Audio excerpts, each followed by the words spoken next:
Memasuki hari ketiga kempen pilihan raya kecil, PRK Parlimen Pulai dan Dewan Undangan Negeri Simpan Jeram di Johor. Calon-calon meneruskan jadual masing-masing menyantuni pengundi bagi meraih sokongan di kawasan masing-masing. Bagi mendapatkan gambaran terkini di Parlimen Pulai dan rangkuman aktiviti calon hari ini, terus bersama Anas Maknur. Silakan Anas. Baik Zaira, terima kasih. Ya, hari ini hari ketiga sebenarnya kempen pilihan raya kecil PRK P161 Parlimen Pulai, dan antara aktiviti yang kami beri fokus adalah mengenai jadual kempen yang dijalankan oleh calon-calon yang bertanding. Di sini ada 3 penjuru calon-calon yang akan merebut kerusi Parlimen Pulai ini bagi mengisi kekosongan yang ditinggalkan oleh Allahyarham Datuk Seri Salahuddin Ayub. Dan pada sebelah pagi tadi, kru kami mengikuti jadual yang disediakan oleh Pakatan Harapan calon nombor 3 Suhaizan Kayat. Beliau beramah mesra dan juga bersarapan pada sebelah pagi tadi dengan pengundi bagi parlimen ini di kawasan Taman Desa Rahmat, dan pada sebelah tengah hari beliau dijadual mengadakan lawatan dan tinjauan mesra dengan penduduk di Jalan Tan Hiok Ni. Dan pada petang ini dengan cuaca yang agak baik sejak 3 hari lalu, pastinya beliau akan memenuhi juga jadual pada sebelah petang, iaitu melawat Pasar Malam Taman Sutera. Dan di situ juga dijangka calon pihak lawan juga dari Perikatan Nasional, Saudara Zulkifli Jaafar, juga akan mengadakan tinjauan dan juga lawatan mesra dengan penduduk di kawasan Pasar Malam Taman Sutera. Pada sebelah pagi tadi, kami juga berkesempatan untuk mengikuti kempen yang dijalankan oleh calon Perikatan Nasional Zulkifli Jaafar. Beliau berada di Taman Kemas pada sebelah pagi tadi untuk bersarapan juga, dan kebanyakan sepanjang tempoh 3 hari ini kempen lebih banyak tertumpu di kawasan-kawasan perumahan dan juga PDM, begitu juga dengan kawasan premis kedai. Inilah peluang untuk minggu pertama ini calon-calon ini memperkenalkan diri mereka kepada pengundi mereka ini yang akan bertanding merebut kerusi P161. Namun usaha kami untuk mendapatkan calon bebas Saudara Samsudin Muhammad Fauzi sepanjang 3 hari ini masih lagi sukar sebenarnya, kerana jadual yang kami cuba dapatkan daripada calon tersebut sukar untuk kami peroleh. Begitu juga dengan kempen beliau di media sosial juga tidak ada, jadi sukar untuk kami ikut macam mana kempen yang dijalankan oleh calon bebas Samsudin Muhammad Fauzi. Dan kempen hari ini juga kami memberi fokus kepada kawasan-kawasan kempen perang bendera antara calon-calon yang bertanding, terutamanya Perikatan Nasional dan juga Pakatan Harapan PH. Perang bendera dah bermula namun belum begitu rancak, kerana minggu pertama seperti biasa, minggu kedua adalah medan untuk kedua-dua parti dan juga calon bebas berperang untuk menawan hati pengundi. Di sini yang terdapat lebih kurang 166,000 daftar pemilih yang akan melaksanakan tanggungjawab mereka pada 9 September nanti. Begitu juga kami ada bertanyakan dengan calon mengenai arahan ataupun notis yang dikeluarkan oleh Kerajaan Negeri melalui Majlis Agama Islam Negeri Johor semalam mengenai larangan kempen di masjid dan juga surau. Bagi calon-calon yang kami temui, Saudara Suhaizan dan juga Saudara Zulkifli, mereka ini tidak mempunyai masalah dan mereka menghormati institusi masjid dan surau sebagai medan untuk beribadah, bukannya berpolitik. Jadi mereka ini jadual yang mereka sediakan sepanjang tempoh 2 minggu ini lebih kurang, mereka akan lebih tumpukan kepada mendekati masyarakat dan juga berkempen dengan cara yang biasa mereka laksanakan dan bukan di masjid ataupun surau. Kami juga ada meninjau media sosial kedua-dua parti ini, Perikatan Nasional dan juga Pakatan Harapan. Mereka masih lagi aktif membuat muat naik mengenai kempen yang dijalankan sepanjang tempoh 3 hari ini, dan Pakatan Harapan yang saya boleh kongsikan sepanjang tempoh 3 hari ini, termasuk malam ini dijangka akan dijalankan ceramah di kawasan-kawasan yang mereka pilih. Dan ini sebenarnya peluang menurut Saudara Suhaizan, ini peluang untuk beliau memperkenalkan diri beliau secara berdepan dengan penduduk dan juga pengundi bagi kawasan Parlimen Pulai ini, kerana melalui ceramah mereka ini akan lebih berkumpul dan tertumpu pada beliau untuk beliau kongsikan apa matlamat beliau sepanjang tempoh berkempen ini dan apa yang harapan yang mereka nak penuhi selepas mereka ini berjaya menjawat ataupun mewakili rakyat ataupun penduduk di Parlimen P161. Dan kami akan juga kongsikan mengenai keadaan semasa ke semasa mengenai kempen di Parlimen Pulai ini P161. Seperti saya maklumkan, lebih kurang 166,000 daftar pemilih, agak ramai untuk kawasan yang berdekatan dengan Johor Bahru ini, antara kawasan pusat bandar juga sebenarnya. Namun kita harapkan seperti pihak SPR dan juga polis Diraja Malaysia mengharapkan kempen matang yang dapat dijalankan oleh calon-calon yang bertanding, parti yang terlibat sepanjang tempoh 2 minggu ini. Sekian dulu dari kawasan Parlimen Pulai P161. Kembali dulu kepada Zahira di Angka 0. Silakan. Baik, terima kasih Anas langsung dari Johor. Polis menjalankan siasatan berhubung kenyataan Presiden PAS Tan Sri Abdul Hadi Awang berhubung kenyataannya mempertikaikan kuasa lembaga pengampunan. Kenyataan itu dikeluarkannya ketika ceramah di markas PAS Bakri Muar Sabtu lalu. Ketua Polis Johor Datuk Kamarul Zaman Mamat berkata, siasatan dijalankan unit D5 Bukit Aman. Ia dibuat mengikut Seksyen 4-1 Akta Hasutan 1948. Calon sekali lagi diingatkan tidak menyentuh isu sensitif termasuk 3R sepanjang kempen PRK Parlimen Pulai dan Dewan Negeri Simpang Jeram. Polis Johor merampas 63 karton rokok dan 4 karton minuman keras pelbagai jenis dipercayai tidak bercukai selepas menahan sebuah kereta di Pelentong Masai, Johor Bahru petang semalam. Turut ditahan semasa kejadian seorang lelaki berusia 43 tahun. Ketua Polis Daerah Sri Alam Superintendent Muhammad Suhaimi Ishak dalam kenyataan memaklumkan nilai keseluruhan rampasan termasuk kenderaan adalah kira-kira RM26,000. Kes disiasat mengikut Seksyen 135-1-E Akta Kastam 1967. Manakala suspek direman sehingga 6 September mengikut Seksyen 116C Akta yang sama. Penglibatan Angkatan Tentera Malaysia ATM dalam misi pengaman bukan suatu perkara baharu kerana Malaysia telah mendapat penghormatan bagi membantu dan mengawal keamanan dunia sejak tahun 1960.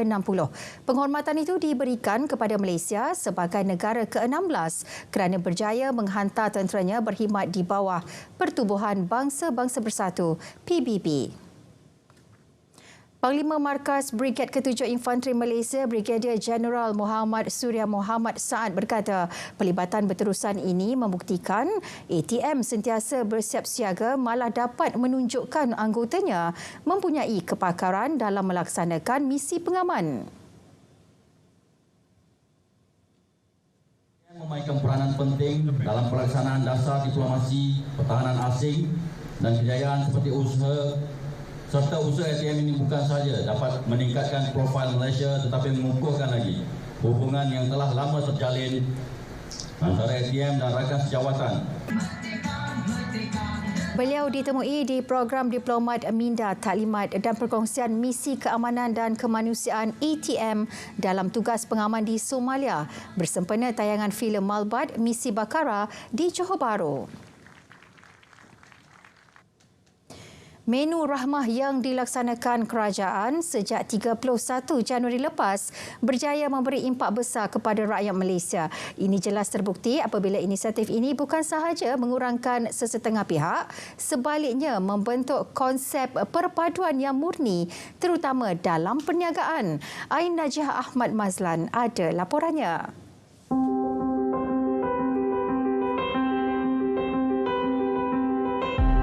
Meskipun inisiatif Menu Rahmah baru setahun jagung, namun ia berjaya memberi kesan kepada masyarakat, terutama golongan B40. Kesannya, tawaran menu serendah RM5 itu terus dapat dinikmati oleh semua kaum di Malaysia. Orang sekarang punya belanjaan banyak cakap lah macam kerja sama belanjaan lebih tinggi belanjaan dia. Kalau dapat RM5 tu bagulah. Kalau kita sekarang pergi makan mana-mana pun cakap mi goreng saja RM7-8. Patutan jugalah kadang kalau kat luar ni menu drama ni untuk golongan macam kita ni memang patut ada lah harga dia dengan RM5 untuk kita. Kadang keluarga pun boleh makan sekali kan. Untuk 2-3 orang boleh RM15 untuk 3 set. Jadi tak mahal mana lah untuk kita makan. Tampil dalam nada sama adalah kelompok peniaga yang berpendapat menu rahmah sangat bersesuaian dan hadir tepat pada masanya. Alhamdulillah lah, bolehlah sebab hari-hari ada orang datang, dia nak merasa menu rahmah ni macam mana. Sebab mula-mula kita buat tu dekat online je, dekat menu depan ni kita tak ada. Tapi sebab orang tu dah tahu, jadi kita buat ajalah. Dia soal kenaikan harga, boleh kita katakan setiap masa harga barang pasti akan ada kenaikan. Cumanya bagi saya, peniaga kena bijak mencari barang-barang yang sesuai dengan apa yang kita nak jual. Kalau kita kata nak jual menu rahmah, jadi kita kena carilah bahan bekal tu yang sesuai dengan apa yang kita nak. Kena rajinlah mencari.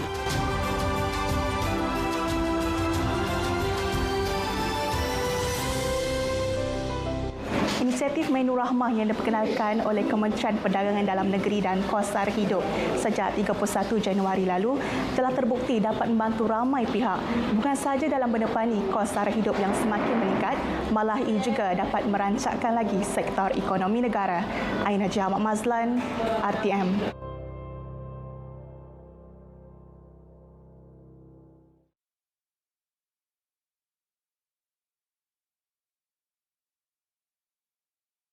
Memulakan langkah pertama memerlukan 1000 kekuatan. Langkah seterusnya memerlukan nekat dan juga keyakinan. Namun kita harus sokong dan bantu mereka kerana kepulihan itu pasti.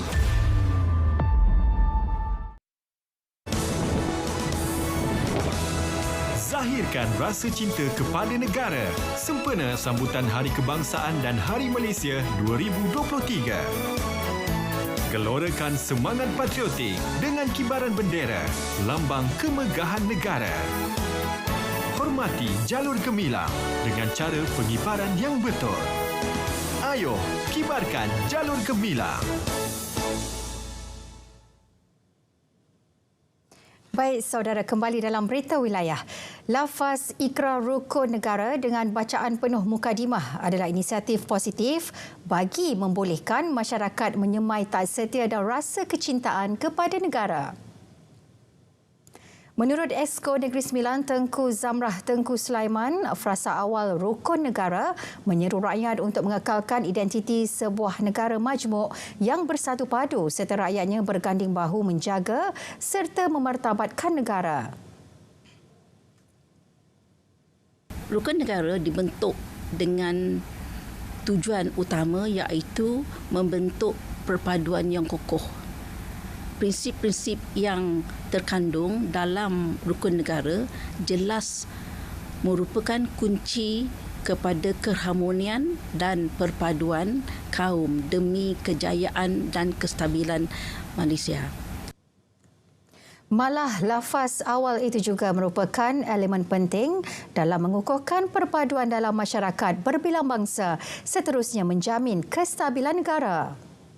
Tahu dan juga faham berkaitan dengan 5 prinsip rukun negara di mana ianya dapat menaikkan semangat patriotisme kita sebagai warga negara Malaysia dan juga sebagai sebuah negara yang bertuah, sebagai seorang warga negara yang mencintai sesebuah negara tersebut. Saya melihat kerajaan yang ada pada hari ini mengembalikan pelaksanaan-pelaksanaan yang perlu saya lihat wajar untuk meningkatkan kesepaduan rakyat Malaysia itu sendiri. Pengisian sepanjang bulan kebangsaan melibatkan masyarakat orang asli terus rancak. Ketua Pengarah Jabatan Kemajuan Orang Asli Datuk Sapiah Muhammad Noor berkata, ini termasuk pemasangan jalur gemilang di perkampungan orang asli seluruh negara. Selain itu, diadakan aktiviti kemasyarakatan di perkampungan orang asli secara berperingkat di setiap negeri. Betul, kita telah melaksanakan berbagai aktiviti sebelum, semasa dan juga selepas nantilah, di mana kita akan adakan perhimpunan, kita ada bersama masyarakat orang asli di perkampungan, dan juga kita akan adakan aktiviti-aktiviti berkaitan yang bertemakan Hari Kebangsaan nantilah di peringkat negeri dan juga di peringkat HQ, insya-Allah.